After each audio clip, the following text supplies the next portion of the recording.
हे प्रभु यीशु आमीन हालेलुया। मूसा की श्रेष्ठता का प्रमाण 12 का पहला। मूसा ने एक कुशी स्त्री के साथ विवाह कर लिया था, इसलिए मरियम और हारून उसकी उस विवाहित कुशी स्त्री के कारण उसकी निंदा करने लगे। दूसरा, उन्होंने कहा, क्या यहोवा ने केवल मूसा ही के साथ बातें की है? क्या उसने हमसे भी बातें नहीं की? क्योंकि यह बात यहोवा ने सुनी। तीसरा, मूसा पृथ्वी भर के रहने वाले सब मनुष्यों से बहुत अधिक नर्म स्वभाव का था। चौथा, इसलिए यहोवा ने एकाएक मूसा, हारून और मरियम से कहा, तुम तीनों मिलाप वाले तंबू के पास निकल जाओ। तब वे तीनों निकल आए। पांचवा, तब यहोवा ने बादल के खंभे में उतरकर तंबू के द्वार पर खड़ा होकर हारून और मरियम को बुलाया, अतः वे दोनों उसके पास निकल गए।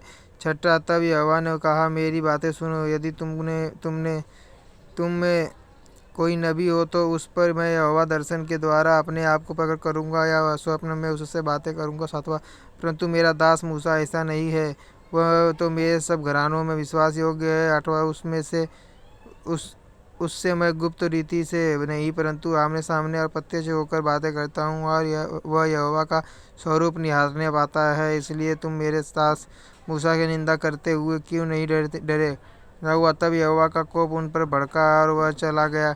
10वां, तब वह बादल तंबू के ऊपर से उठ गया और मरियम कोढ़ से हिम के समान श्वेत हो गई, और हारून ने मरियम की ओर दृष्टि की और देखा कि वह कोढ़ीन हो गई है।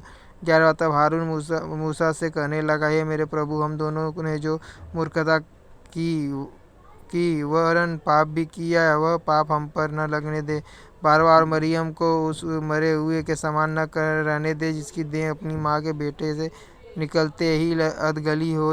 13वां, तब मूसा ने यह कहकर यहोवा की दुहाई दी, हे ईश्वर, कृपा कर और उसको चंगा कर। 14वां, यहोवा ने मूसा से कहा, यदि उसका पिता उसके मुंह पर थूका ही होता तो वह क्या 7 दिन तक वह लज्जित न रहती? इसलिए वह 7 दिन तक छावनी से बाहर बंद रहे, उसके बाद वह फिर भीतर आने पाए। 15, तब मरियम 7 दिन तक छावनी से बाहर बंद रही, और जब तक मरियम फिर आने न पाई तब तक लोगों ने प्रस्थान न किया। 16, उसके बाद उन्होंने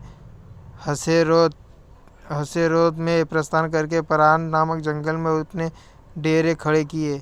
जय प्रभु यीशु आमीन hallelujah hallelujah hallelujah hallelujah hallelujah.